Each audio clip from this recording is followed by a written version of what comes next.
Je voulais me jeter à l'eau, on était sur un bateau et puis j'étais je vais dans l'eau, je vais pas dans l'eau, je vais pas dans l'eau. Elle me dit écoute ta première pensée, il faut toujours écouter sa première pensée comme les enfants. Les enfants ils écoutent toujours leur première pensée. Bienvenue sur Nouvelle École et je n'ai plus de voix mais j'ai une super invitée. Shirley Soignon est comédienne, humoriste, productrice. Elle est drôle et surtout extrêmement brillante. Je voulais absolument l'inviter dans Nouvelle École pour parler de sujets profonds. On parle d'instant présent, de s'écouter, de liberté, de pourquoi le stand-up c'est comme la vie. Je suis trop content d'avoir rencontré Shirley. Allez la voir à la Nouvelle Scène. Et aussi, abonnez-vous à Nouvelle École partout. Moi, je vais acheter du miel avant de décéder. Bonne écoute. Je suis donc avec Shirley Soignon. Salut Shirley. Salut. Shirley, je te présente rapidement parce qu'en fait, tu fais quand même plein de trucs, mais on va dire que... Est-ce que j'ai le droit de dire que t'es comédienne ? Oui, bah t'as le droit. Oui. Humoriste ? Non, mais tu vois, c'est parce que tu fais beaucoup de choses en fait. Ouais. Et je pense qu'on veut toujours un peu réduire les gens à elle est ça, Ouais. mais en fait... Moi j'ai lâché l'affaire avec la case. Ouais. J'en ai plein et où tu peux tout dire. Donc t'es comédienne, humoriste, tu chantes aussi. Mm. Qu'est-ce que tu fais d'autre ? Je produis. Tu produis, tu as ta boîte de production. Ouais, j'ai ma boîte de production. Absolument. Et non mais c'est pas mal je crois. Hein. C'est Après, déjà... on va vomir après. C'est déjà pas mal, ouais. Je sais pas, je pense que je fais plein de choses, mais après pour mon plaisir personnel aussi, mais qui me prennent vraiment beaucoup de temps dans ma vie, je me rends compte, tu vois. Genre la peinture ou la batterie. Ou Tu joues de la batterie ? Ouais, mais où des fois je vais passer genre 4 heures dans ma journée entre deux textes que je devrais écrire, quoi, tu vois. Mais t'as une maison ? Ah, ça, tu Ouais, joues j'ai une maison à Ok. la campagne, en D'accord. Belgique, quoi. C'était un peu mon rêve d'avoir une baraque pour pouvoir faire de la musique, justement. C'est vraiment l'instrument le moins pratique, quoi. Là. Exactement. Et donc moi j'ai besoin d'espace et de pouvoir faire du bruit, quoi. Donc, comme je te disais tout à l'heure, je t'ai découvert un peu via Navo, et ensuite il y a Adrien Méniel qui est venu me dire, donc, salut à eux s'ils écoutent. Bisous les gars. Qui est venu me dire, tu connais Shirley, donc je suis allé voir, et j'ai écouté aussi ton interview dans le Café du Losset, et plein d'autres d'ailleurs, mais d'ailleurs je trouve que la personne qui fait ce podcast fait des bonnes interviews. Je trouve. Ouais, bah Louis Dubourg, écoute aussi. Voilà, tu nous dédicace. écoutes. Dédicace, hein. Et Ouais, c'est vrai qu'il assure. Parce que pardon, je coupe. Non, vas-y, c'est un Ça- podcast où moi je coupe beaucoup, donc n'hésite pas à me couper. D'accord, ok, Vraiment, on va se couper. on C'est s'en un fout, battle quoi. qui coupe le plus la parole. Donc non, mais Louis Dubourg, c'est un jeune humoriste de stand-up que moi j'ai rencontré il y a à peu près 1 an et demi. Et en fait, il a vite commencé à côtoyer tout le monde dans le milieu et avoir, je sais pas, comme cette gentillesse, cette bonté que tout le monde dit, il est génial ce mec, il est génial et tout. Et donc il avait un peu cette fibre déjà de parler avec tout le monde, tu vois, n'importe quel groupe, genre de personnes. Et donc tu l'entends dans ses podcasts, quoi. Il est très sensible à l'autre, et peu importe son milieu social ou ce qui est pas forcément évident dans l'humour en fait. Pourquoi ? Ben je trouve qu'il y a beaucoup il y a pas autant de bienveillance que ça. Et Louis Dubourg est un mec hyper bienveillant, quoi. Et moi j'aime bien ce genre de philosophie de vie. Il est très bienveillant, et, tu vois, vis-à-vis de l'autre. Voilà, et ça s'entend dans ses podcasts. J'aime beaucoup ce mec. Et du coup, il a la bonne technique d'avoir fait un podcast un peu comme moi pour rencontrer tous les gens qu'il avait envie de rencontrer. Ouais, et d'ailleurs, quand j'ai écouté ton podcast, j'ai dit, c'est rigolo, vous avez la même intonation, la même musique. Bon, je pense qu'on fait pas un podcast par hasard, s'intéresser aux autres comme ça, c'est l'effet miroir. C'est marrant que tu dises la même musique, ça fait 2 fois que tu dis ça. Tu parlais de Ouais, ça c'est. la musique de la voix, c'est ça ? Ah ouais, j'ai dit musique quand avant Je sais pas, on parlait de quelqu'un tout à l'heure, t'as dit c'est ah oui, la musique. Ah, on parlait de Joseph Roussin. Ouais, oui, c'est Tu vrai. disais j'aime bien sa musique. Oui, parce que c'est les gens ont une musique, quoi. On parle d'univers des fois, je trouve ça un peu tu vois, bizarre, réducteur, genre il a un super univers. Et ouais, je comprends pas trop cette expression. Donc je parle de musique, la mélodie des gens, tu sais, une façon de parler, de. Tu vois, là, par exemple, je suis... voilà, t'es comme sur France Culture un peu, là. Quoi. Ouais, c'est ma musique du jour. Je t'avais entendu en fait dans le Café du Losset, ce qui m'avait vachement interpellé, c'est que tu parlais beaucoup de moments présents. Et il y a un moment dans une autre interview qui n'a rien à voir, dont j'ai oublié le nom, désolé, tu dis que tu recommandes un livre, et le livre que tu recommandes, c'est Le pouvoir de l'instant présent de Eckhart Tolle. Et c'était marrant que tu recommandes ce livre. C'est un livre que j'ai lu il y a peut-être 1 an et demi, 2 ans, à un moment où moi j'étais vraiment en dépression totale, et c'est un livre qui m'avait trop marqué, quoi. Je l'avais lu, j'avais pris comme une énorme baffe, et après j'avais voulu l'offrir à tout le monde, puis je l'ai recommandé plein de fois, et je trouvais ça intéressant que tu parles de ce bouquin, et en fait je voulais te demander pourquoi tu avais recommandé ce bouquin, et à quel moment t'étais entré en contact avec ce livre? Écoute, je crois que tous les gens qui sont rentrés en contact avec ce bouquin étaient dépressifs quand ils sont tombés en contact. Genre, c'est comme une lumière, genre une bible, quoi, de dépressifs. Ouais, c'est ça. Est-ce que tous les, même Kian en parle dans le podcast du Café au Losset, juste après. Et on en avait déjà parlé tous les deux sur le fait que on l'avait découvert quand on était plus bas, tu vois, et que je me rappelle plus vraiment comment je l'ai trouvé ce bouquin, je sais plus. Tout que je sais que c'était vraiment genre oui, c'est tout ce qu'il dit est évident, c'est-à-dire qu'en fait c'était le premier bouquin que je lisais sur tu vois, l'estime de soi, enfin toutes ces conneries, la spiritualité, etc. Les bouquins. C'est ton premier bouquin de self-help un peu, c'est ça? Ouais, ou le premier bouquin auquel j'étais là, waouh, ok, c'est simple ce qu'il dit et puis ça me parle directement. J'ai pas besoin de cérébraliser la chose pour la comprendre. C'est juste là en moi. Et puis c'est une notion de vie, de l'instant présent, en fait, qui nous rappelle à ce qu'on faisait instinctivement quand on était enfant. Tu vois, de vivre là, le maintenant, de jouer, de s'amuser, tu vois, de pas penser. On n'avait pas les factures, on n'avait pas de futur à penser, quoi. Et donc ça nous rappelle des choses qu'on connaît déjà, en fait. C'est pas des trucs qu'on doit comment ça s'appelle, mettre dans notre disque dur, quoi, tu vois. C'est des trucs qui sont déjà là mais qu'on a oublié, c'est ça? C'est ça, en fait, c'est une piqûre de rappel, ce bouquin, je trouve. Toi, qu'est-ce qui fait que quand t'as lu ça, en fait, il y avait une période où t'avais oublié ces trucs-là? Bah ouais, tout depuis l'adolescence, je crois. À partir de l'adolescence, je pense que j'ai commencé à vraiment effacer au fur et à mesure la naïveté de l'enfance, quoi. Parce que le côté humoriste, ça remonte à loin. Je sais que quand tu étais petite, tu faisais déjà des sketchs, même que tu dis que tu faisais payer ta famille pour les voir et que tu étais déjà un peu productrice aussi. Je m'en suis rendu compte au fur et à mesure des interviews, effectivement, que j'étais une prod. Mais quelle était la question de base? Non, la question c'était en fait comment maintenant du coup tu l'appliques. Comment j'applique ce bouquin? Ouais, ou comment disons, c'est quoi ton rapport au temps en fait? Il est compliqué, hein, parce que il y a plein de choses. Je pense que déjà j'aime bien le déformer, le temps, m'amuser avec. Il y en a qui sont. C'est-à-dire que tu vois, je suis productrice et en même temps je suis artiste. Je procrastine tout le temps sur mes textes, sur comment je vais écrire, quand je vais écrire. J'ai toujours des très bonnes idées, mais vraiment je peux rester pendant des mois et même un an ou deux avec une vanne nulle qui est pas bien travaillée parce que je procrastine sur des choses vraiment de fort. Et à côté de ça, j'ai une société de production que j'ai depuis presque 4 ans et qui fonctionne, tu vois. On se demande comment vraiment quand tu vois ma vie. Et donc il y a toutes ces, je veux dire, quand tu t'es une société, le temps assez bien organisé, tu vois. Il y a quelque chose de l'ordre de quand même. Moi, je fais des rétro-planning sur 2-3 ans, quoi, pour parler aux banques, pour parler des financeurs, etc. Et à côté de ça, je sais pas du tout de quoi est fait dans 2 secondes. Pour moi, humainement, tu vois. Enfin, il y a plein de distorsions. Mais ça t'inquiète encore? Comment? Ça t'inquiète encore? Je crois que moi, là, je commence à me rendre compte que ce qui m'inquiète vraiment, c'est la mort, clairement. Tu vois, le truc où tu es vraiment la mort. La mort de toi. Ouais, la mort de moi. Vraiment. Pas des autres, pas les couilles. C'est horrible, hein. Je m'en suis rendu compte à quel point j'étais égoïste à ce point-là. Parce que, vraiment, j'ai perdu des gens dans ma vie, ça m'a rendu très triste. Mais j'ai compris que c'était la vie, quoi. Enfin, tu vois, je vais pas faire à chaque fois, mon Dieu. C'est la vie, en fait. Des fois, c'est relou parce que c'est dans des circonstances où c'est pas cool. T'es un peu fâché contre la personne, ce genre de choses, mais, en l'occurrence, ma mort, là, cette expérience-là, c'est comme si on me dit, demain on va faire du parachute, quoi, un saut en parachute. C'est cette expérience de, je sais pas ce que c'est, en même temps c'est excitant, en même temps pas du tout, tu vois. Donc, mon rapport au temps, il est lié à ça. Il est lié au fait que parfois je suis totalement angoissé par cette mort, donc je vais faire 15 000 trucs d'un coup. Mais vraiment 15 000, j'ai plein d'idées, plein de trucs, je vais les noter, tu vois, mes cahiers, on dit Rain Man, tu vois, il y en a vraiment de partout. Et puis, dans un autre côté, j'aime beaucoup être dans cet instant présent, effectivement, la méditation. Tu médites? Ouais, je médite, pas de façon quotidienne, encore une fois, puisque je suis pas quelqu'un de stable, en fait, dans ce... Non, mais c'est vrai, c'est le mot, même s'il est un peu entendu connoté négativement. C'est pas, moi, je l'entends pas comme ça. Pas stable dans l'idée de, tu vois, du lundi au dimanche. Ma vie est pareille tout le temps, quoi. J'ai mon week-end, mais je sais pas ce que ça veut dire vraiment. Des fois on me dit c'est des vacances, je dis quelles de vacances de qui, de quoi? Je comprends pas ces notions-là vraiment, quoi. Tu vois, je fais semblant de capter parce qu'on me l'a appris à l'école, tu vois. Donc le rapport au temps, c'est quelque chose qui m'intéresse. Enfin, c'est toute ma vie, quoi.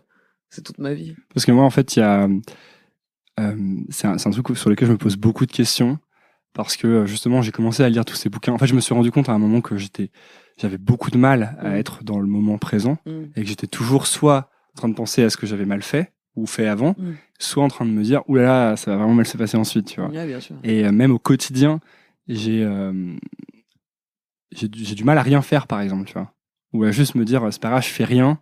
Et tu vois ce que je veux dire? Ouais, je comprends. Ouais. C'est ça, c'est pour ça que je te demandais en fait comment est-ce que toi il y a des choses que tu essaies d'appliquer dans ta vie pour être plus dans le moment présent, tu vois? Je crois que ce que j'essaie d'expliquer en ce moment, c'est d'arrêter d'essayer de m'appliquer des trucs. Parce que ça, c'est ce qui fait que je n'arrive jamais à le faire, en fait. T'as appliqué quoi par le... Comment? T'as appliqué des trucs par le passé J'ai appliqué des choses par le passé. Ouais. Oui, j'ai appliqué des choses que je me suis dit par le passé. Ce que je veux dire, c'est que souvent, quand tu dis, bon, par exemple, moi, j'aime beaucoup fumer de la weed.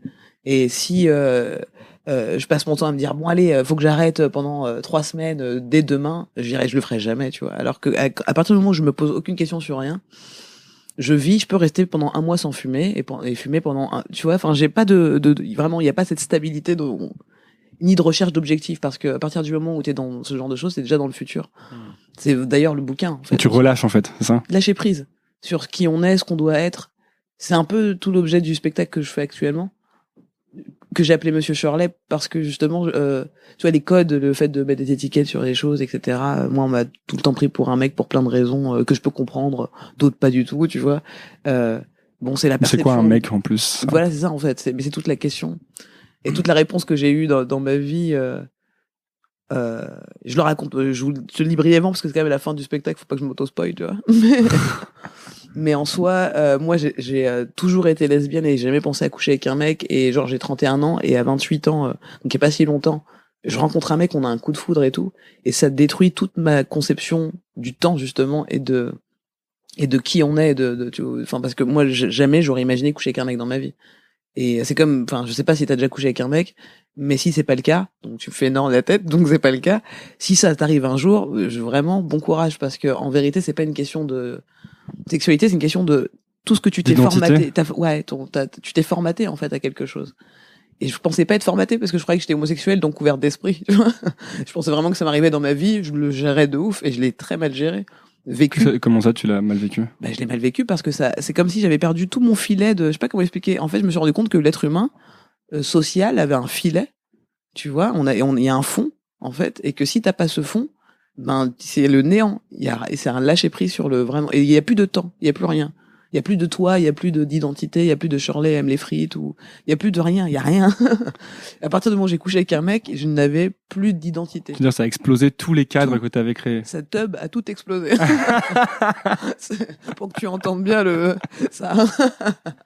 ça a vraiment genre pouf, fusion, alignement des astres et tout, plus d'astres après. Tu vois. Et ça t'a déprimé, enfin ça t'a stressé. Ouais, et donc je suis passé par une phase de dépression que j'imaginais pas, je pensais pas, mais tout ça tu le vois après en fait, tu le vis, tu le sens, tu te rends pas compte que t'es en train d'être complètement dépressif dans tes actions, dans ta façon de réfléchir. Le mec le sait qu'il a été un élément perturbateur comme ça. Je pense qu'il peut pas se rendre compte parce qu'il peut pas, il a pas mon expérience de la vie, et puis lui il est hétérosexuel, donc c'est d'ailleurs un échange qu'on a eu qui était assez incroyable, c'est qu'il m'a quand même dit, mais ça va, enfin je comprends pas ce qui est aussi perturbant que ça, c'est normal de coucher avec un homme en fait. Et j'étais là, ok, donc on est sur un autre niveau encore, on n'est pas dans le même monde quoi. Donc en tout cas dans mon monde c'était complètement, il y avait plus de monde, et c'est hyper intéressant de se rendre compte que aujourd'hui, des fois on fait des belles phrases sur oui on joue un rôle dans la vie, etc. Maintenant je sais vraiment qu'on joue un rôle dans la vie et que on s'auto-convainc de qui on est. Tu portes un masque, c'est ça? On porte le masque, là je l'ai vu, le mien. Je l'ai vraiment vu. Ce qui est tombé, c'est cassé, je suis obligé de le recoller et tout, donc j'en ai refait un autre, tu vois, depuis, mais... Voilà, tu veux dire qu'on est obligé d'avoir un masque quoi qu'il arrive dans son construisant. Ouais, non, sinon vraiment j'aurais fini à l'HP. Parce que tu sais ce que tu me dis, ça me fait penser à, tu sais, Jim Carrey et ses frasques récentes, tu les as vues? Et bah justement, il est là-dedans, en fait, il parle d'avoir zéro masque, en fait, c'est ça? Et du coup, il dit qu'à la fois il est tout, mais en même temps t'as l'impression qu'il est rien, c'est ça un peu. C'est très dur à gérer. Ça a l'air flippant, moi je trouve. C'est très flippant. Surtout je le vois sur le plateau, je sais pas. Ouais. Il a l'air un peu perché quoi. Ouais. C'est vrai que moi il y a plein de potes, Navo notamment, on en parlait tout à l'heure avant le podcast, mais Navo il a parlé de ce documentaire, il était super énervé, tu vois. Il a vu Jim Carrey, il a dit mais moi un mec comme ça sur un plateau, jamais quoi. Tu vois. Pourquoi? Jamais je peux. Ça l'énervait de se dire t'as un film avec je sais pas combien de comédiens, une équipe de ouf et tout ça, et t'as un gars que tu dois gérer. Ah oui. Qui est juste relou quoi, tu vois. Ouais. Qui est là, non, Jim n'est pas là quoi. C'est relou. Et moi, je l'ai regardé le documentaire et vraiment j'étais là, c'est tellement marrant ce qu'il fait. Et c'est tellement, je le comprends tellement et je comprends tout le monde en fait. Comment s'appelle le documentaire déjà? Jim and Andy. Ouais.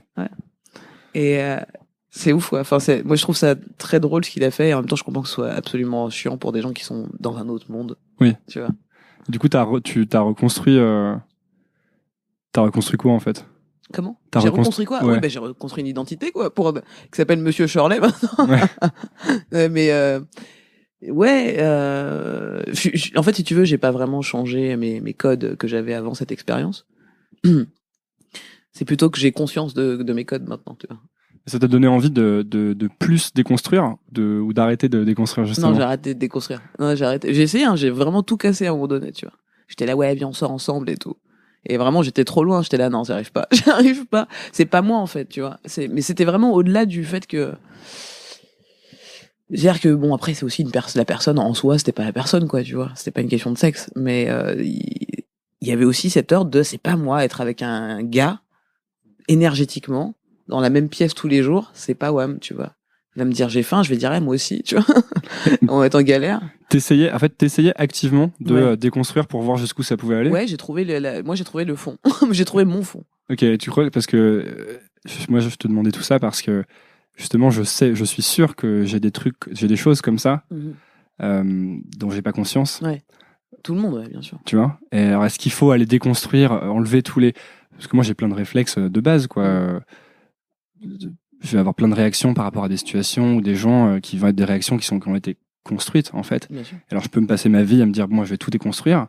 Et est-ce que c'est bien ou est-ce que je vais juste finir en hôpital psychiatrique parce que je ne saurais plus qui je suis? Mais c'est ça, pour moi c'est l'expérience. C'est cool de réfléchir à plein de choses, puis il faut aussi agir sur sa vie, puis voir.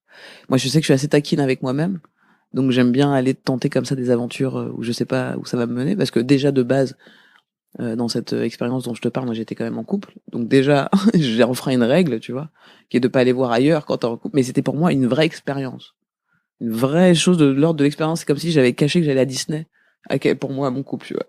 J'avais pas dit que ce week-end-là j'allais à Disney, parce que c'est un truc, voilà, je m'osais faire et j'essayais de voir ce que ça pouvait être, sans imaginer une tromperie là-dedans. Tu vois, c'est vraiment une idée d'expérience avec soi-même, quoi. Je suis très taquine avec moi-même, parce que c'est aussi, je pense, quand t'es humoriste, je crois qu'inconsciemment, des fois, je me demande à quel point notre métier influence nos actions dans la vie.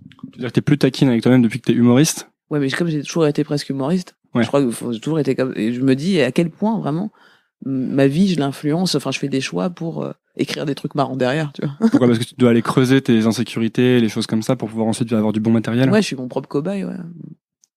Ouais, c'est intéressant. Mais voilà, maintenant, je vois les limites de cette expérience aussi. Parce qu'il y a un gros côté. Moi, j'ai l'impression quand je regarde ce que tu fais et j'ai vu ton parcours, j'ai l'impression qu'il y a tout un thème de recherche de liberté aussi. Et que t'es toujours là, par exemple. Que j'ai tatoué sur mon bras. T'as tatoué liberté sur ton bras, c'est moi. Free. Tout à l'heure, tu me disais que t'es nomade actuellement. Ouais. Que tu vis dans tu vis dans une baraque en Belgique et que tu fais des allers-retours, etc. Ouais, comme je joue à Paris, ouais. C'était une démarche consciente de. Encore une fois, de pousser voir jusqu'où tu pouvais être libre. C'est mon problème, quoi. C'est à chaque fois, je me dis, je réfléchis après. J'ai pas de permis, par exemple. Donc, normalement, t'es pas censé aller à la campagne quand t'as pas de permis, alors que tu joues à Paris, tu vois. Je me suis engagé, j'ai signé un contrat pour jouer à Paris tous les week-ends, et je décide à ce moment-là de partir vivre à 3 heures de Paris. Parce que ma copine décide d'aller faire ses études là-bas, elle reprend ses études, elle est en pleine campagne. Je suis aussi très bien avec cette personne, donc j'ai besoin aussi de cet équilibre avec elle, de la voir, voilà, ça m'apportait un peu de bonheur. Et en même temps, j'avais envie de vivre à la campagne, donc elle y était. Et je dis tout match, tu vois. Et je réfléchis avec l'affect plus qu'avec avec le rationnel, quoi. Donc me voilà effectivement arrivé à la campagne, quoi. Tu voulais vivre à la campagne c'est pour le boulot? Ouais, parce que j'en avais marre de Paris, quoi. J'en avais marre de Paris, donc je me suis dit bon, en fait, je suis très dans l'instant, ouais, pour le coup.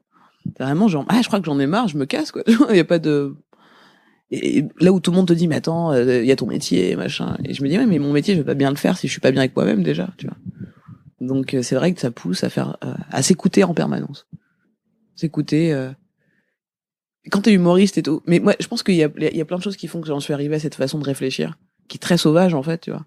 Par rapport à une société, à une organisation, à des amis. Ouais, moi j'ai l'impression qu'il y a un côté, tu t'es extrait de la matrice. Ouais, j'essaye en fait, mais je rigole en fait, parce que je peux pas vraiment m'extraire de la matrice. Ah, c'est justement ça, c'est ce dont on parlait tout à l'heure. C'est quand tu t'extrais trop, il y a... Ouais, donc je dose quoi. Mais c'est comme le fait d'être humoriste et productrice.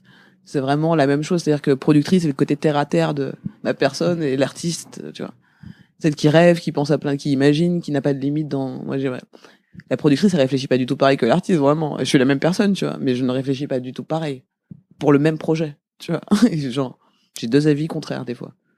Tu pouvais pas être en CDI, toi? Non, mais non, j'ai essayé, ça n'a pas duré longtemps. J'ai fait, ça va être chaud.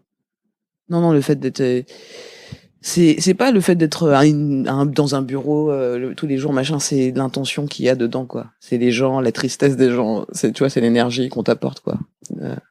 C'est pas le fait du tout d'être à un bureau fermé. C'est pas ça. J'ai ce côté, moi, très laborieux du travail. Des fois, je peux être enfermé dans mon bureau pendant des jours et des jours, tu vois. C'est pas du tout le problème d'être enfermé dans un bureau. C'est l'énergie des gens qui sont là parce qu'ils doivent avoir de l'argent, quoi, tu vois. Enfin, ce truc de pas faire un truc qu'on aime, quoi, tout simplement. Ça me déprime. Toi, t'as su dès le début qu'il fallait que tu fasses un truc que t'aimes? J'avais pas le choix. Puis, tu sais, quand, je sais pas, est-ce que j'allais te dire, justement, tu prends du recul sur qui t'es et tout, moi, la vie, elle m'a un peu obligée, quoi. C'est-à-dire, de voir, toutes mes expériences de la vie font que j'étais obligée d'un moment donné de voir vraiment mon reflet dans le miroir. Tu sais, on parle de ce truc-là, mais là, vraiment de voir qui tu es. En l'occurrence, le fait d'être une femme, le fait d'être noire, le fait d'être humoriste, le fait d'avoir des locks. Mais c'est marrant, t'es un peu le pôle inverse de l'homme blanc cisgenre d'école de commerce. Totalement l'inverse. On est yin et le yang. Ça. D'ailleurs, t'as une phrase dans tes sketchs où tu dis que ta mère t'a dit que il fallait choisir parce qu'ils pouvaient pas tous les avoir. Ouais, elle m'a dit enlève noir. Mais ouais, effectivement, le fait d'avoir tout ça, les expériences de la vie font que... Puis quand t'es artiste, tu rencontres plein de gens, t'as des discussions, des réflexions, tu finis par te rendre compte de ce que tu représentes dans le monde. Déjà, tu vois, je me suis rendu compte, on a un maillot, en fait. Je suis pas sûr que le micro t'entende très bien. Ah, dis-moi. Là, il t'entend bien, là. C'est bon, ok. Désolé. Tu vois, le fait de représenter tout ça, c'est avoir un maillot, quoi, faire partie d'une équipe. Et j'étais pas au courant. J'ai mis vraiment beaucoup de temps à comprendre que je faisais partie d'une équipe, quoi. Une équipe choisie, c'est pas du tout choisi, c'est arbitraire, quoi, par rapport à ce que tu sors. Comment tu sors du vagin de ta daronne, quoi, tu vois. C'est après, hop, tu vas dans une équipe directe, quoi. Et ça, tu le sais pas. Ça, t'as mis longtemps à le comprendre? Ouais, de ouf. Mais vraiment, alors que... Parce que ma famille est métissée, quoi. J'ai une grand-mère blanche et un grand-père noir. Ça fait que, pour moi, je comprenais pas, tu vois, j'étais pas enfermé dans quelque chose.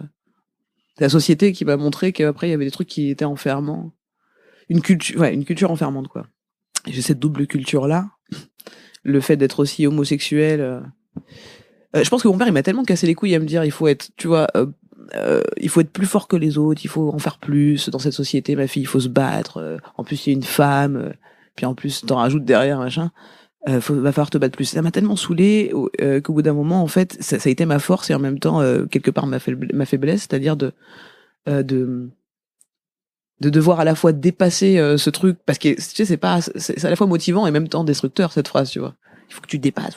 Ah ouais, je vois très bien de quoi tu parles. Oh là là, mon Dieu, mais...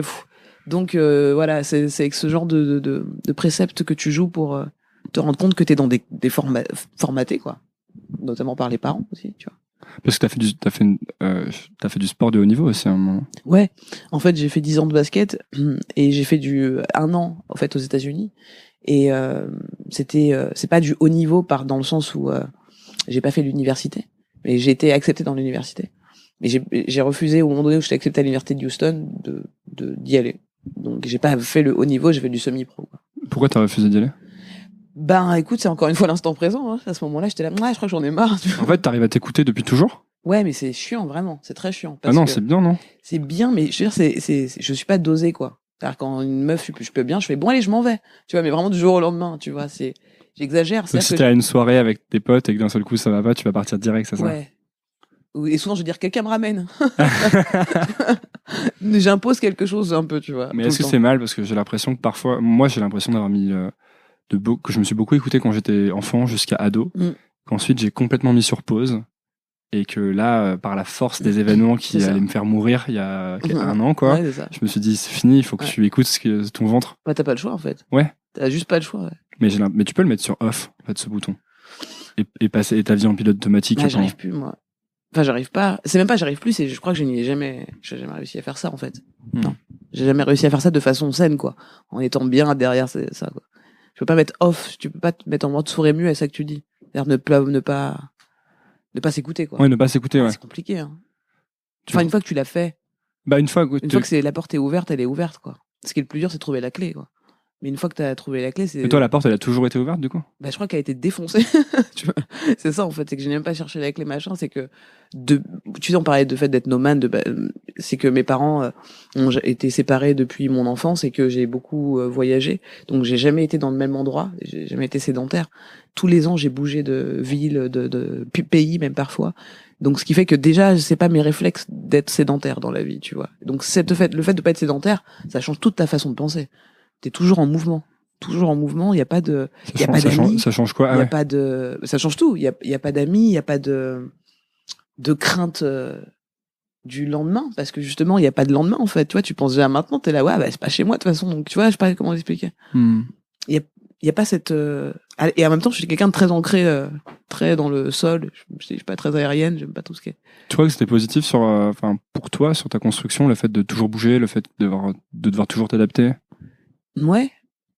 Mais tu te rends compte que c'est un conditionnement de enfin, tu vois, je l'ai pas choisi quand j'étais enfant. Donc, en fait, c'est quelque chose que des fois j'ai envie d'arrêter, que je n'y arrive pas à arrêter. Là où je te dis, tout ce qui est une qualité est un défaut de toute façon. Tout ce qui est positif et négatif, ça fait. Ah, bah, je suis content que tu dises ça. Je dis toujours aux gens, j'ai les défauts de mes qualités. J'ai les qualités de mes défauts. Bien sûr, expression, bien sûr. Mais des fois, on comprend pas bien ce qu'on dit et l'expérience, ouais. Et là, c'est que tout ce qui est positif est négatif, quoi. Je t'entendais dire, je crois, je sais plus quelle interview, que la liberté, la souffrance était intimement liée à la liberté. Comme s'il fallait souffrir pour être libre. Ouais. Ça me fait chier de dire ce genre de phrases qui sont un peu genre, tu vois. Non, mais tu crois? Bah oui, je crois ce que je dis, malheureusement. J'aurais pu changer d'avis, mais pour le coup, non. Alors peut-être pas dans cette vie, quoi, tu vois. Peut-être pas une souffrance dans cette vie, parce que je voyais des gens. Je connais une personne, vraiment, intimement. Une personne qui est comme ça pour moi, c'est mon cousin. Je pense qu'il a souffert vraiment fort dans une vie pour être aussi pisse dans celle-là, tu vois. Parce qu'il l'est vraiment, c'est-à-dire, il n'y a pas une souffrance, enfin, je connais sa vie, il souffre comme tout le monde, mais pas outre mesure. Il a pas eu d'expérience de vie traumatisante, tu vois. Il n'y a rien eu de tout ça, mais il est d'une ouverture, d'une simplicité, dans l'instant présent, justement, ce truc de lâcher prise, de pas avoir peur du lendemain. Il a ce truc de changer comme ça, s'il s'écoute, quoi. Il a fait des hautes études pour être designer produit, il a bossé chez Adidas, et puis d'un coup, il dit, moi, je vais être chanteur. Puis il fait chanteur. Puis bon, il commence pour l'instant, tu vois. Ouais. C'est le premier mannequin que je vois qui commence à 28 ans et qui cartonne, tu vois. Parce que toujours, cool, et puis on aime la vie, puis on mange des fruits, il va au marché depuis, tu vois, il a toujours été au marché. À 20 ans, quand moi j'allais au McDo, lui, il était déjà, faut manger des fruits, c'est important, tu vois. Ok. Et il y a des gens qui sont comme ça déjà dans la simplicité. Des fois, je trouve que pour aller à cette simplicité, c'est souvent parce que t'as été ballotté, t'as eu plein d'expériences difficiles, t'as cherché, t'as taquiné la vie. Moi, maintenant, je dirais que je suis attiré par la simplicité et la quiétude parce que j'en peux plus d'être dans l'autre truc, quoi. Voilà, c'est ça. J'en peux plus d'être souvent, anxieux. Souvent, c'est comme ça que t'arrives à ça, c'est avec la souffrance. Donc je me dis, peut-être pas dans cette vie, tu vois. Enfin, c'est des théories. Je suis pas du tout bouddhiste. J'en sais rien, tu vois, des théories, quoi. Parce qu'en plus, le bouddhisme, en fait, il dit que la liberté, c'est la fin de la souffrance, non? Que le bouddhisme, en tout cas, c'est la fin de la souffrance. Le but, c'est la fin de la souffrance. C'est ça. C'est, de toute façon, le mot liberté, déjà, c'est une notion humaine, mais effectivement, à partir du moment où tu es libérant en bouddhisme, on appelle ça plutôt de l'éveil, prise de conscience, l'éveil, t'es plus dans ces notions-là du tout, ça veut plus rien dire, même la souffrance. Enfin, tu vois, tout ça n'a plus de sens, quoi. Tout ce qu'on dit là n'a pas de sens, et c'est un concept qui me plaît bien, qui me parle, quoi. Tu vois, je suis pas bouddhiste, mais il y a des préceptes dans le bouddhisme qui m'intéressent, qui me parlent comme dans le livre de Cartollet. Tu vois, ouais, ça parle à mon corps, à mes sens. Le fait de dire que, le fait de dire ça, quoi, qu'il y a pas de, qu'il y a plus de notions, que toutes ces notions n'ont plus de sens, quoi, qu'on vit quelque chose qui est tellement au-delà de tout ça que ça se décrit même pas avec des mots là tout de suite, tu vois. C'est pas. C'est quoi, en fait, pour toi, parce qu'on parlait de liberté, et je viens de penser, en fait, ça se définit un peu de plein de manières, en fait, la liberté. C'est quoi pour toi, être libre? Tu vois, vraiment, ça va être une phrase politique. Vraiment, genre, qu'est-ce que ça veut dire être libre? C'est plutôt c'est plutôt, je le vois plus comme un mot, genre, repère, comme une lumière dans le noir, tu vois, pour me rappeler de la direction où il faudrait aller, à peu près. Plutôt que comme un concept et une définition concrète. Quand tu vois ça comme un thème, en fait, ça. Ouais, c'est plutôt un thème dans lequel il y a plein de sous-thèmes, quoi. Ouais. Qui sont liés à notre vie, en fait. Puisque, comme je te dis, la liberté, c'est une notion humaine, de toute façon. Ça n'a aucun sens sinon. Donc, pour moi la liberté, j'entends justement la notion du temps, le rapport au temps, le rapport à la mort, donc je te dis, c'est un grand thème de plein de choses, mais qui sont liés à notre rapport à la vie, tout simplement. Est-ce que je te parlais d'un truc tout à l'heure avant que tu viennes, c'est que c'est lié à tous ces trucs d'instant présent, de temps et tout. C'est j'arrive pas à me décrocher de mon téléphone. Et toi, t'as plus de smartphone. Ouais, bah oui, j'ai même oublié mon téléphone que j'ai actuellement. Ton téléphone de dealer. Ouais, mon vieux téléphone de grand-mère dealer. Pourquoi c'était une décision consciente de je veux pas être addict au téléphone? Ouais, bon. Parce qu'en plus, t'avais un sketch là-dessus à un moment. C'est ça, déjà, j'avais commencé à me faire mes propres mantras sur le sujet avec ce sketch sur l'iPhone. Quand j'ai vu qu'il y avait l'iPhone Mania et tout, j'étais là, ouais, ça a l'air fou. Enfin, c'est fou ce qui se passe, nos réflexes et tout. Moi, quand j'ai commencé à essayer de zoomer une photo papier, j'ai dit, ah ouais, il y a un souci, tu vois, on commence à changer de façon de penser et tout.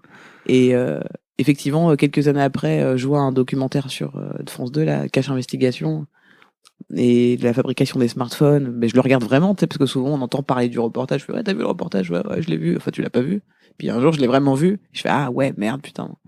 Ça m'a touché directement parce que je me suis dit, putain, tu vois, on a moyen tous les jours de faire. On dit, on peut pas aider, on peut rien faire et tout. Tu fais, mais en fait, il y a des trucs de base qu'on peut faire, quoi. Genre déjà le téléphone que j'ai dans ma main, si j'arrêtais d'utiliser, enfin, c'était vraiment, en somme, déjà pour moi, l'outil il est génial. Tu vois, le smartphone c'est génial, ça claque toute cette façon de. C'est l'être humain qui l'a pensé, donc on l'a pensé pour se faire kiffer et c'est le kiff, tu vois.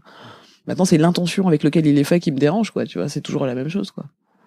C'est les vestes Hugo Boss SS, tu vois, elles sont stylées, tu vois, mais bon, c'est dommage parce que l'intention dans laquelle elle est faite. Ah, donc c'est plus une décision de genre consommateur responsable. Donc c'était ça.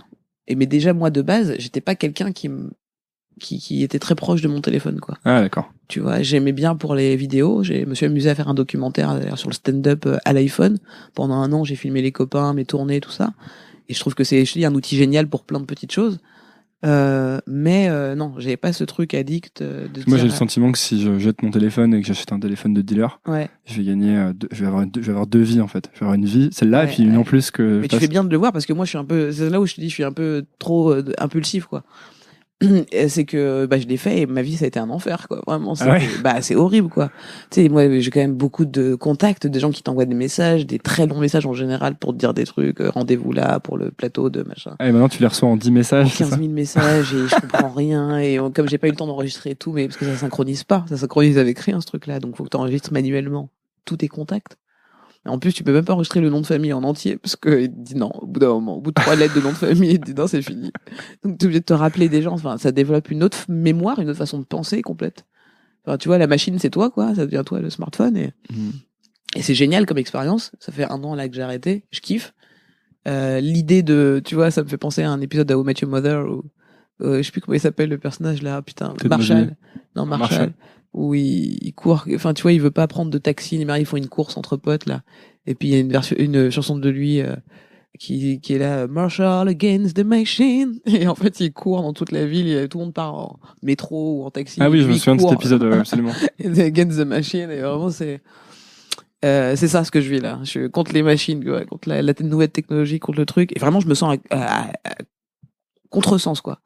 Avec le temps de message, le temps que je réponde à un message, il s'est passé 4 heures, tu vois, c'est trop long. Je suis perdu, quoi. Donc je finis par répondre par mail aux gens qui m'envoient des textos. Ouais, mais c'est marrant parce que tu cherches un peu, en fait, je force, quoi, tu vois. Mais tu cherches, en fait, c'est des complications que tu cherches à chaque fois, un peu comme le fait d'être à la campagne. Ouais, c'est ça, ouais. Mais parce que, en fait, je réfléchis d'abord avec mon affect. Ensuite, dans le raisonnement, je fais, c'est pas très logique, hein. Trop tard, tu vois. Trop tard, et en même temps, je l'ai fait parce que je le ressentais, quoi. Voilà, c'est vrai qu'il faut être, c'est de l'instant présent, c'est aussi beaucoup pas l'impulsivité, ouais, c'est l'impulsivité un peu quand même, je trouve. C'est-à-dire que c'est le côté écouter, tu sais, c'est une pote qui me disait ça, un jour je voulais me jeter à l'eau, on était sur un bateau et puis j'étais je vais dans l'eau, je vais pas dans l'eau, je vais pas dans l'eau. Elle me dit écoute ta première pensée, il faut toujours écouter sa première pensée, comme les enfants ils écoutent toujours leur première pensée. Et je me rappelle cette phrase, moi je l'ai gardée. La première pensée, c'est la bonne, quoi. Par exemple, quand tu vois quelqu'un, tu sais si tu l'aimes bien ou pas Tu crois que c'est la bonne toujours? Alors moi, parce que moi, ce que je dis maintenant, c'est si t'as un mauvais pressentiment, c'est que ça va pas marcher. Faut pas le faire. Ouais. Si t'as un bon pressentiment, c'est pas forcément que ça va marcher. Ah oui, ça c'est tu vrai. Vois parce que parfois, ma première pensée, c'est Et puis moi, j'ai des premières pensées sur plein de trucs débiles. Si je vois une fille super belle, je vais dire c'est bon, c'est ma femme, je l'aime pour toujours. Et en fait, pas du tout. Tu vois, je l'ai pas encore parlé. Je comprends. Donc il y a des premières pensées qui t'induisent en erreur un peu, non? Oui, non, mais c'est quand même la bonne. C'est-à-dire que dans le sens, c'est pas la bonne, ça veut pas dire que ça va marcher. C'est que c'est la bonne en fait. C'est juste que c'est l'expérience que tu dois vivre. Ouais. Et regarde la preuve, c'est aller à la campagne, c'était pas du tout la bonne, le bon choix. Là, je me rends compte, tu vois. Ah ouais. Ouais, ma meuf elle m'a dit faut que tu repartes à Paris, ça n'a pas de sens. Ça n'a pas de sens. Tu reviens, t'as trop de cernes, t'es fatigué. C'est pas le bon choix, mais c'était la bonne. Donc en fait, toi, tu tentes tout, quoi. Dès que t'as envie de tenter un truc, tu le tentes et puis. Coucher avec un mec, je couche avec un mec. Tu vois, je fais des trucs un peu genre, ok, je suis une ouf. T'apprends, c'est empirique, quoi. C'est expérience après expérience. Exactement. C'est vraiment ce que j'étais en train d'écrire en ce moment là pour un stand-up. C'est pas facile à écrire en stand-up. Empirique. C'est pas marrant. Ouais, le fait de vraiment avoir besoin d'expérimenter les choses pour les croire, quoi. Sinon. Ouais, tu peux les lire autant que tu veux. Ouais. Mais moi, j'ai lu énormément de bouquins. Ouais. Et tu fais, ouais, j'ai tout compris. Disons que instant présent, être libre, etc. Puis après, tu fais, putain, mais je suis en dépression. J'ai l'impression que j'ai pas compris tout. Là. Ouais, t'as pas compris une page. Ouais, il faut faire les choses. Oui. Et il y a quelque chose qui m'intéresse. Tu dis que je switch beaucoup de sujets. J'espère que les gens m'en voudront pas, mais on s'en fout. Ouais, désolé. C'est vrai que moi aussi, je digresse beaucoup quand je parle. Mais c'est un podcast tout en digression. Donc, c'est pour ça, t'as vu, j'essaie de pas rater mes questions et tout. Tu dis, j'écris là-dessus, c'est difficile. Et c'est pas forcément très drôle.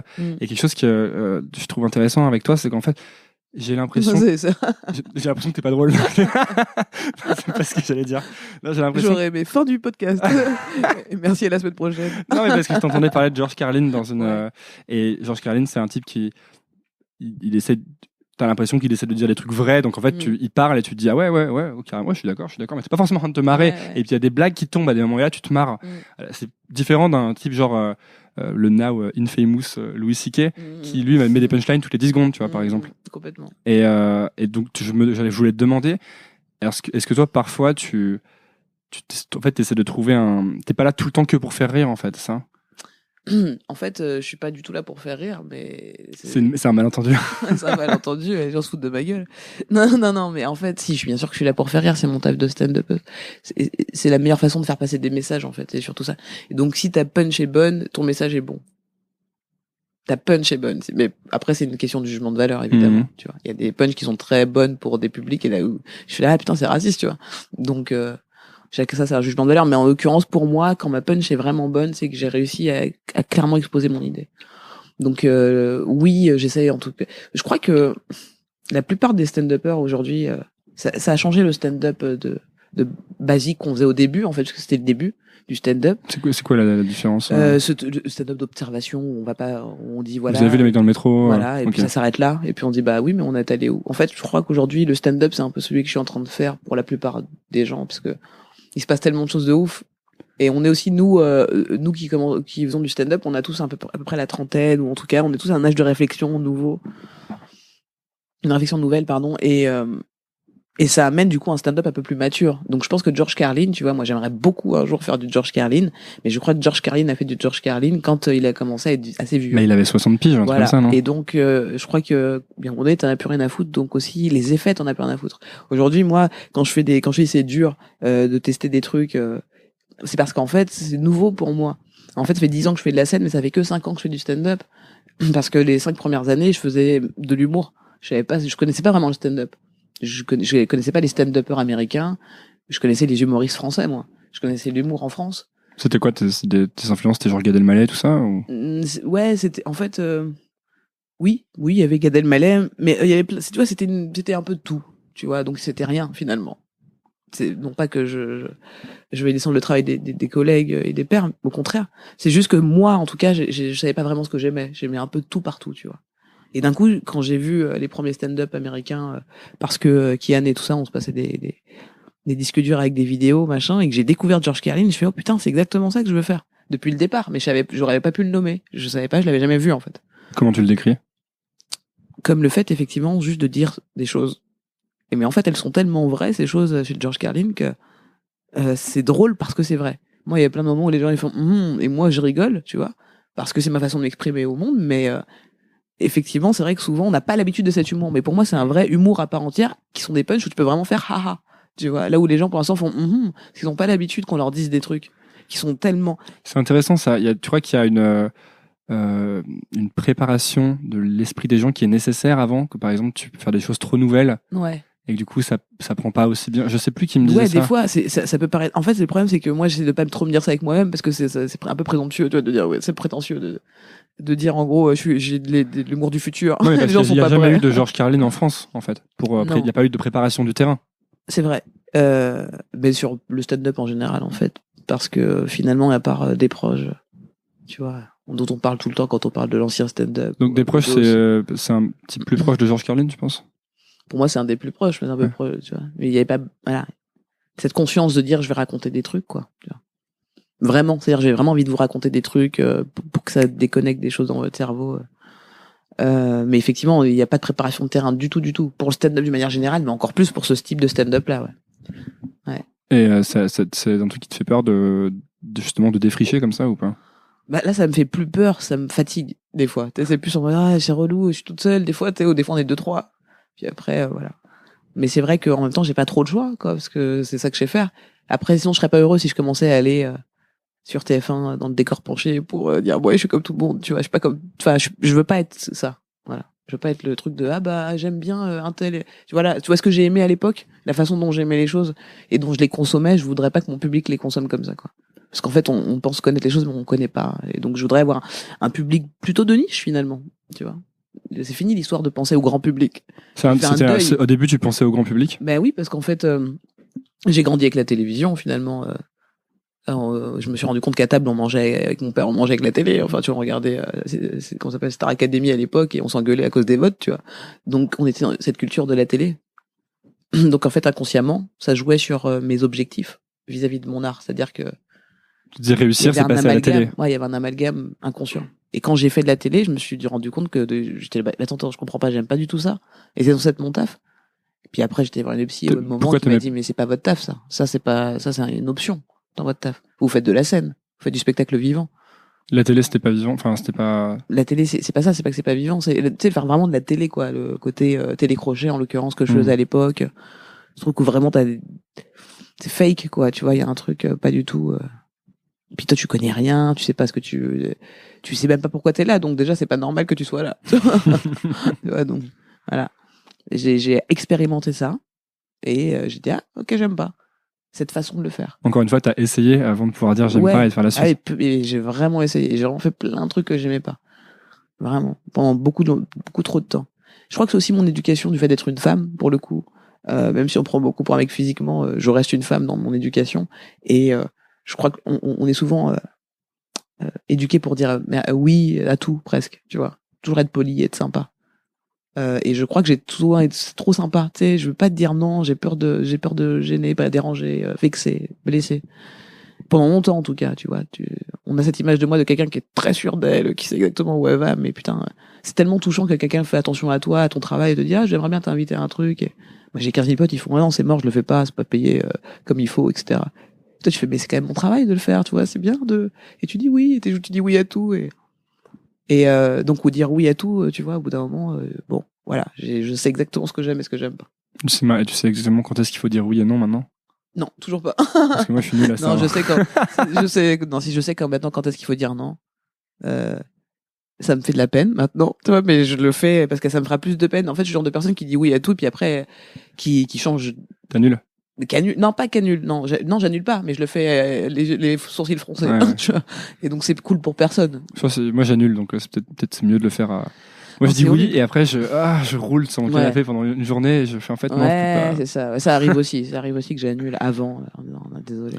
Tu dis que tu as grandi avec la télé, le fait de plaire à beaucoup de monde, et c'est intéressant parce que j'ai l'impression qu'il y a un petit peu un paradoxe entre faire de l'humour et plaire à tout le monde, puisque est-ce que t'es pas un peu obligé de cliver ou de justement de.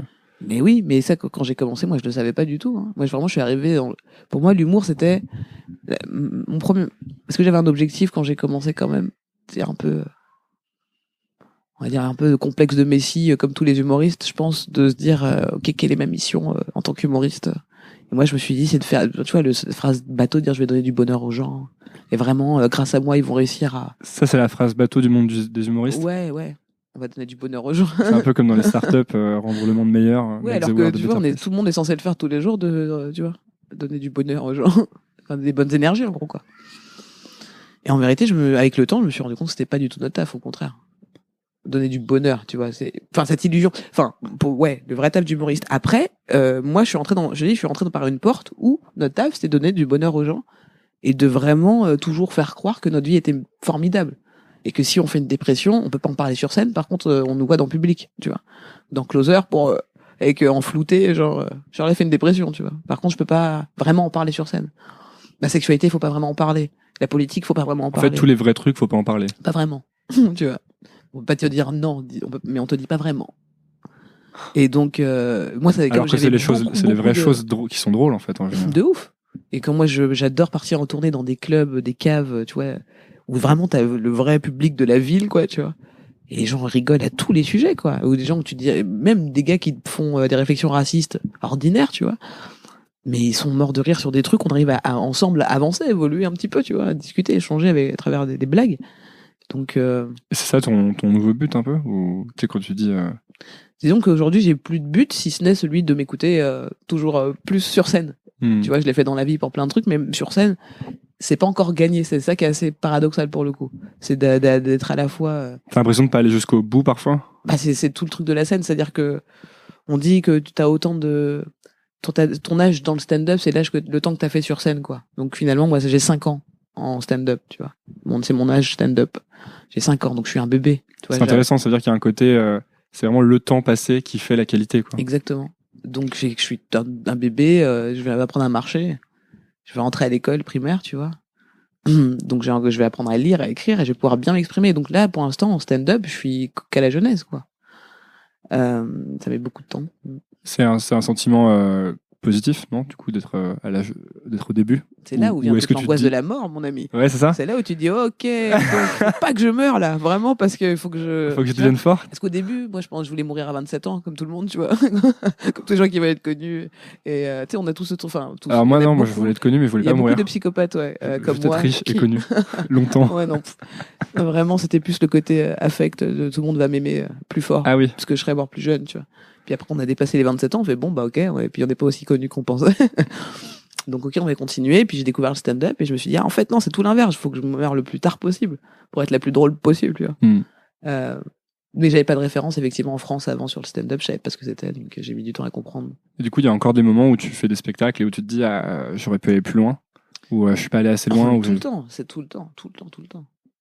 Parce que ça, c'est un de mes autres débats du moment, c'est est-ce que j'aime bien écrire des choses, et même dans les interviews, je pense, je me dis, est-ce que je dis assez la vérité? Il y a un auteur qui s'appelle Neil Strauss, qui a fait des trucs trop bien, genre la biographie de Marilyn Manson, que je recommande à tous ceux qui écoutent, qui est excellent, et qui dit qu'il faut pas chercher à être drôle, qu'il faut chercher à dire la vérité, et que la vérité s'occupe d'être drôle, en fait.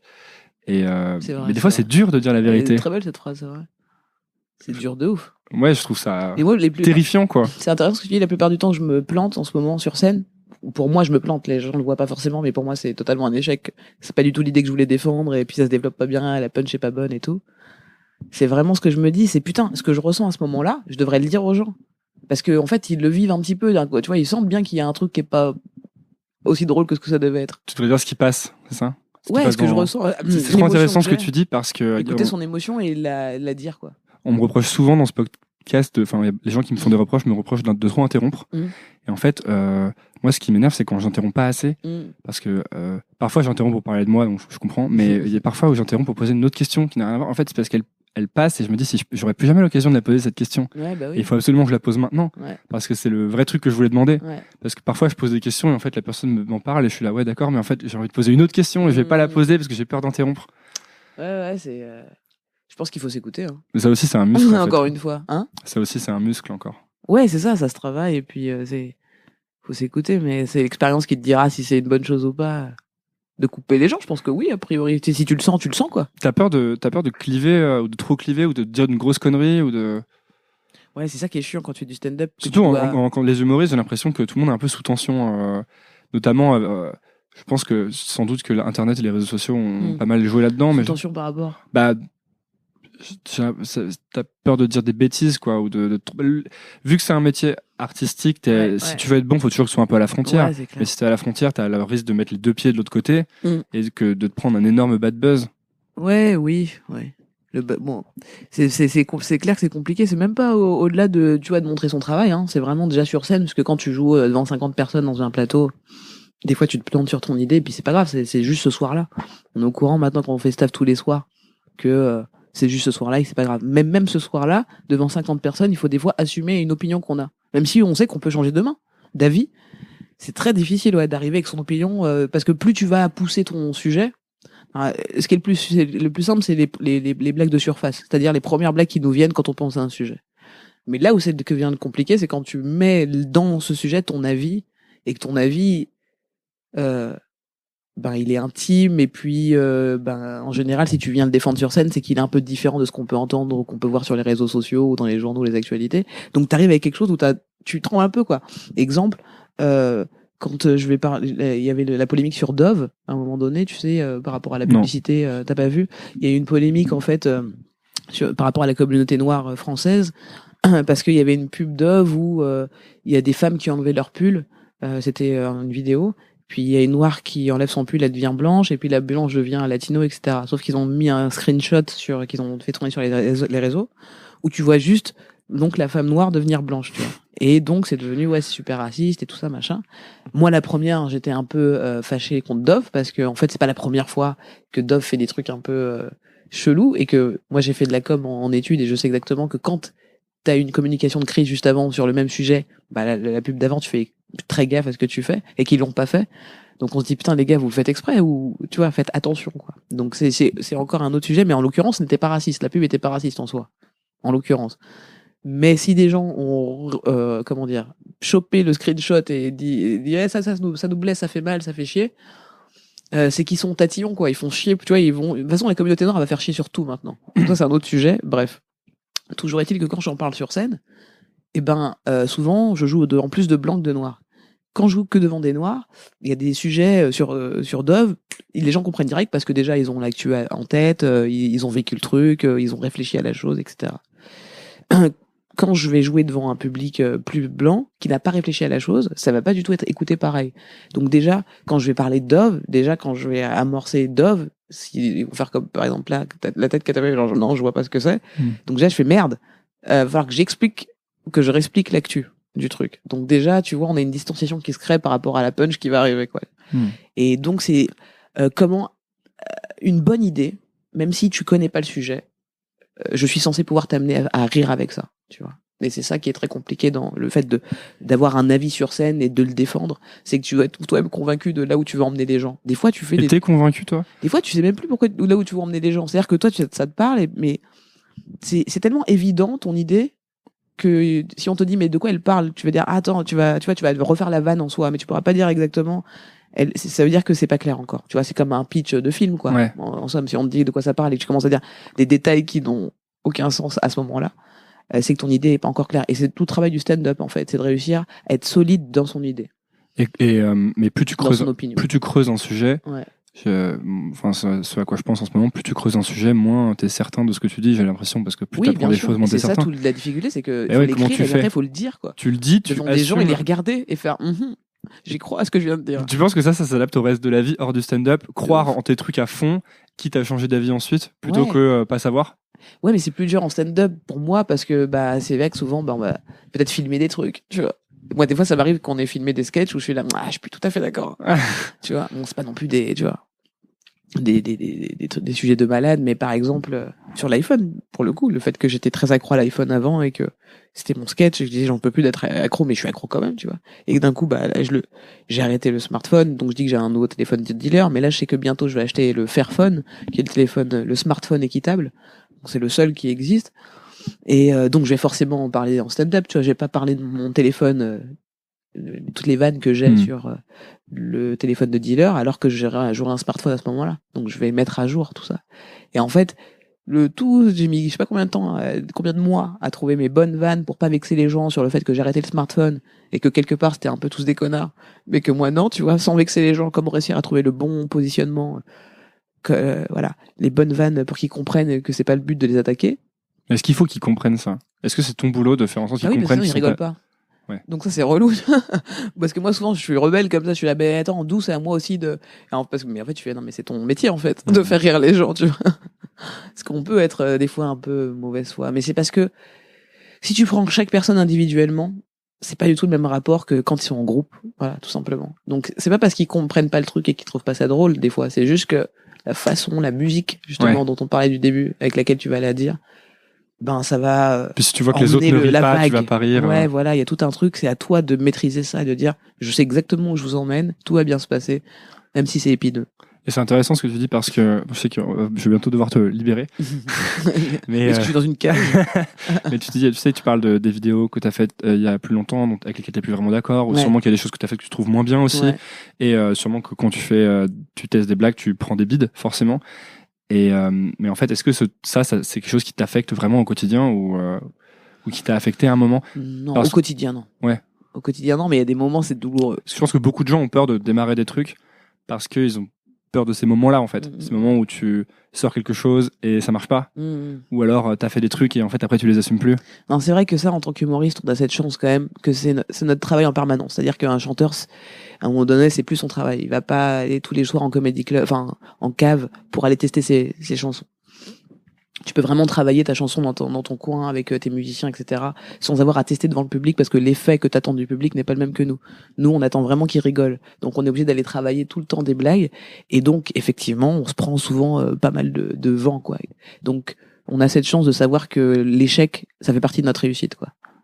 Donc là-dessus, il y a pas d'angoisse permanente, tu vois, à se dire, oh putain, c'est notre vie, ça. Ouais, vous êtes forcé de vous réinventer tout le temps. C'est tout le temps notre vie, quoi. C'est vraiment, c'est ça, ça force à être humble ou à être un gros connard. Tu vois, vraiment, c'est soit t'es l'un ou l'autre, quoi. Tu vois. Soit tu dis, bon, humilité totale, ça sert à rien, de toute façon, je vais me planter, et je peux me planter à vie, en étant même très connu. Soit, parce que c'est vraiment ça le stand-up, et j'insiste sur le fait que c'est une discipline qui est toute nouvelle en France, et que la façon dont nous on le pratique actuellement, ça n'a jamais été, en fait, le côté café-théâtre qu'il y avait à l'époque, c'est pas du tout la même chose que ce qu'on fait nous aujourd'hui, de jouer 3 fois par soir, presque, tu vois. C'est vraiment genre, on joue 3 fois 5 minutes dans des plateaux, il faut qu'on mange le maximum de scènes. Mais c'est une répétition énorme. Bah, c'est même pas une répétition, c'est ça qui est horrible. C'est pour ça qu'il y a une drogue, parce qu'en fait, c'est pas genre, tu répètes ton texte comme un théâtre, au théâtre où t'as un texte et tu le répètes par cœur, et bon, ok, je l'ai pas déclamé comme je devais là, j'ai pas assez articulé, j'aurais peut-être dû appuyer plus sur ce mot, donc je vais aller répéter dans un autre truc. C'est pas du tout ce qui se passe. C'est que là, tu changes d'endroit, donc tu changes d'ambiance, tu changes de gens, tu changes de tout, puis il y a plein de gens qui passent, donc en fait, c'est dans une galerie, donc t'as 5 minutes pour faire, ah, maintenant vous êtes avec moi, et je vais vous emmener dans mon délire, dans ma musique, tu vois, ils sont, ça s'est super bien passé avec un gars avant, ils sont en mode, tu vois, ils sont dans sa musique, et même s'ils adorent ta musique, il faut le temps de digérer, en fait, entre les deux. Et ça, tu peux rien y faire, tu vois. Donc tu peux pas répéter quelque chose de la même façon. Parce que y a pas le même ordre de passage, rien n'est pareil. Rien. Tout à l'heure, tu disais, j'ai pas envie de mourir maintenant parce que je veux devenir forte en stand-up. Mais en fait, tu peux devenir forte en stand-up. Quand est-ce que tu sais que t'es forte en stand-up? Quand les gens rient fort et que vraiment, je crois que c'est un truc vraiment, en plus, tu t'en rends compte. Je pense qu'il y a des moments, des périodes de vie en stand-up où tu cartonnes. Tu vois, t'as tes petits moments. Et puis après, c'est des cycles, en fait. T'as besoin de faire en tout cas, moi, c'est un peu dépression, succès, tu vois. C'est pas vraiment dépression dans le sens encore une fois négatif, mais c'est comme l'agriculture, tu vois. Là, tu plantes, tu sèmes, tu récoltes, puis après il y a toute, je sais pas trop comment ça se passe exactement, mais je crois qu'il y a des mauvaises herbes, etc. que tu laboures, tu vois, pour. J'ai cru que t'allais vraiment entrer dans le détail. Ouais, moi aussi j'ai cru. Et après j'étais là, non, en fait, je connais pas. Je voyais un tracteur et c'est tout. Donc, mais voilà, je pense qu'il y a tout ce truc de labourer et de recommencer pour semer, récolter de nouveau. Tu vois, donc c'est la vie en fait, quoi. Le stand-up, c'est vraiment la vie pour moi.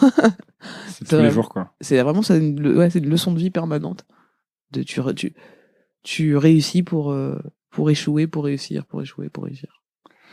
Bah, merci beaucoup, Shirley, d'être venue sur Nouvelle École. On vient de faire pile 1 heure. Formidable. C'est pas mal, hein. Cool. En ce moment, tu as un spectacle qui s'appelle Monsieur Shirley. Ouais. Où tu joues à Paris à la Nouvelle Scène. Exact. La Nouvelle Scène, c'est à côté de Notre-Dame, du côté Saint-Michel. C'est vrai. Pour les gens qui écoutent. Donc, parce que je dis ça parce qu'ensuite, j'allais te demander où est-ce que j'envoie les gens qui s'intéressent à toi Oui, on volait à la nouvelle scène. À la nouvelle scène. Ouais, pas chez moi direct, à la nouvelle scène. Non, mais je voulais dire sur les réseaux sociaux. Oui. Tu vois, je suis déjà déconnecté.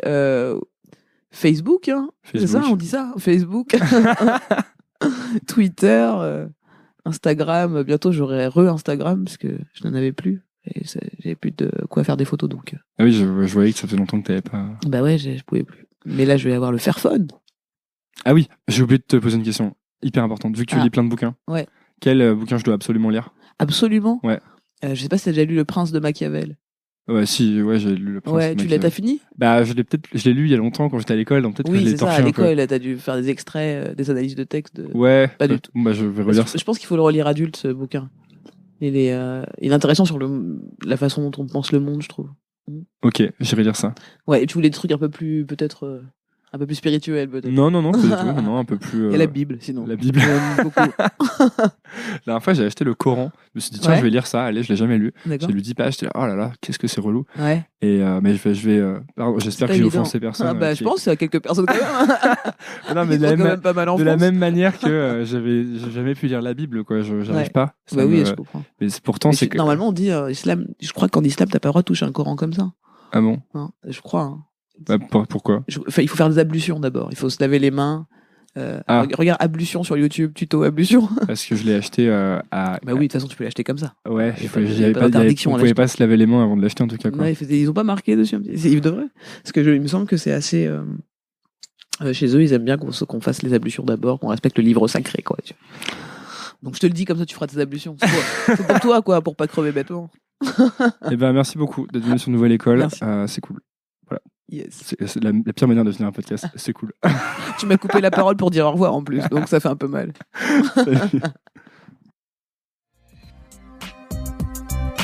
Merci d'avoir écouté. Si ça vous a plu, pensez à vous abonner sur iTunes ou Apple Podcast en cherchant Nouvelle École. C'est la première étape. Ensuite, vous pouvez encore plus m'aider en donnant une note au podcast, 5 étoiles de préférence. Ça se passe dans la section avis de iTunes ou de l'application podcast et ça aide beaucoup Nouvelle École. Vous êtes de plus en plus nombreux à suivre et ça me permet d'améliorer sans cesse le podcast. Merci à tous. Nouvelle École, c'est tous les lundis sans faute à 17h. À la semaine prochaine.